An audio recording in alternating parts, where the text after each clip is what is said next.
Good evening, welcome to KiniNews. I'm your host, Prasad. Who is responsible for the collapse of the Pakatan Harapan government? Some may blame Najib, some Muhyiddin and Azmin Ali, and perhaps the stray cats outside your house. But how about Anwar Ibrahim? That's the name you'd get if you asked Dr Mahathir. Dr Mahathir Mohamad said he would still be Prime Minister today, if not for PKR President Anwar Ibrahim. In an interview with Utusan Malaysia, Mahathir explained, after his resignation as Prime Minister in 2020, the young di-Pertuan Agong had to determine which MP had the support of the majority.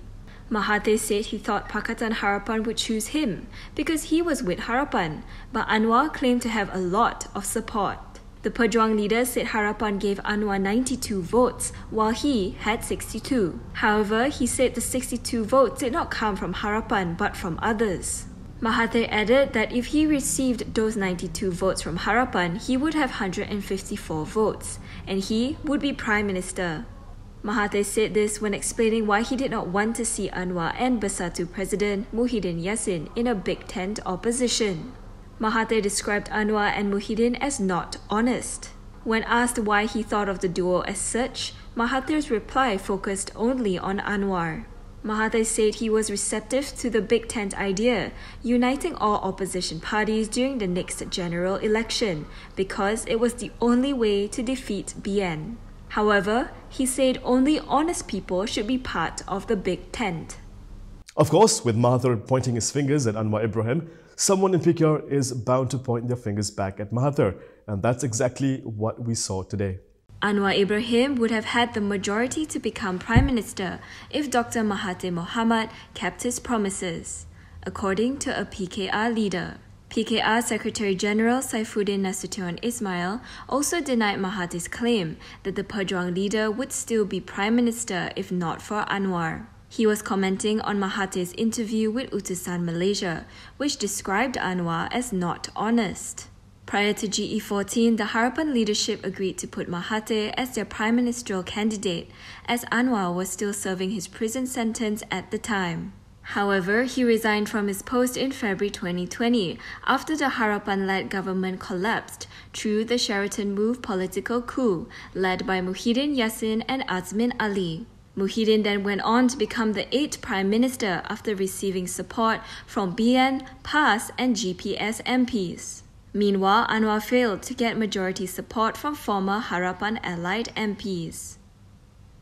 Shafi Abdullah has caught COVID-19. This means the application to call Arul Kanda Kandasamy as a key witness against Najib will have to wait. Najib Abdul Razak's lead defense counsel Muhammad Shafi Abdullah tested positive for COVID-19 on Tuesday. Because of this, Najib's 1MDB audit report trial before the Kuala Lumpur High Court was vacated this morning. Today's initially scheduled hearing of the prosecution's bid to call co-accused and former 1MDB CEO Arul Kanda Kandasamy as a star witness against Najib has been converted to case management instead.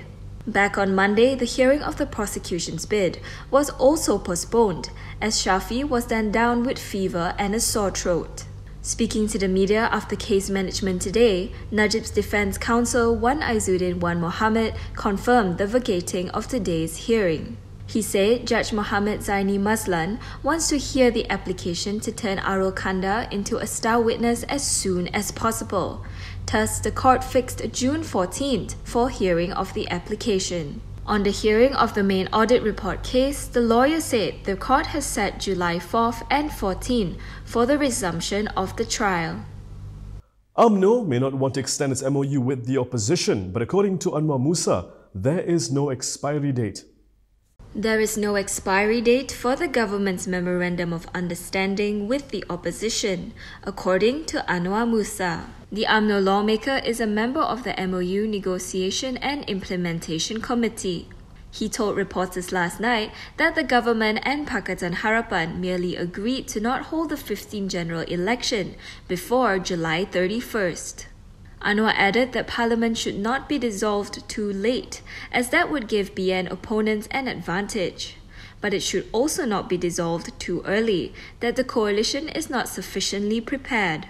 The MOU was signed between Ismail Sabri and 4 Harapan leaders on September 13, 2021, to restore political stability after yet another change in government in August that year. The MOU covers the strengthening of COVID-19 management, governance transformation, parliamentary reforms, ensuring judicial independence, the Malaysia Agreement 1963, and the formation of a steering committee. It included a conditional promise by Harapan to not oust Ismail Sabri or block Budget 2022. Putrajaya under the MOU promised not to dissolve Parliament until at least July 31st, in order to have enough time to implement various reforms sought by Harapan in exchange for the opposition not obstructing key government agendas. UMNO decided on April 14 that the MOU would not be extended any further after its deadline in July. Traffic in the Klang Valley is the worst it's been, and in a bid to improve traffic flow, heavy vehicles will be banned during rush hours. The Road Transport Department will enforce laws banning heavy vehicles exceeding 7,500 kilograms from using several arterial roads in Kuala Lumpur during rush hours. In a statement, the department urged all transport companies and heavy vehicle drivers to stay off certain roads between 6:30 a.m. and 9:30 a.m., as well as 4:30 p.m. and 7:30 p.m. Road signs will be erected at roads subjected to this rule. The affected roads are gazetted under the first schedule of the Road Transport Slow-Moving Vehicles Prohibition on Use of Road, City of Kuala Lumpur Order, 1994. Violations can result in a fine of 300 ringgit. If the matter is brought to court, the maximum fine is 2,000 ringgit. On May 20th, Malaysia Kini reported that data from TomTom Traffic Index had shown that traffic congestion during peak hours in the Klang Valley was now worse than in 2019 before the COVID-19 pandemic began. Traffic isn't the only thing crippling Kuala Lumpur. Recently, the city has been suffering from flash floods, and now the government is working on a long-term solution. The Kuala Lumpur City Hall and the Department of Irrigation and Drainage are set to build a high-capacity groundwater storage tunnel to overcome flash floods in the capital.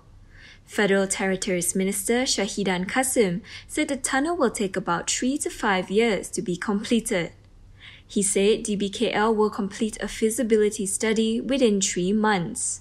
Shahidan said DBKL will appoint a consultant soon regarding the matter. He also said that DBKL will build flood walls immediately in all areas where rivers are likely to overflow.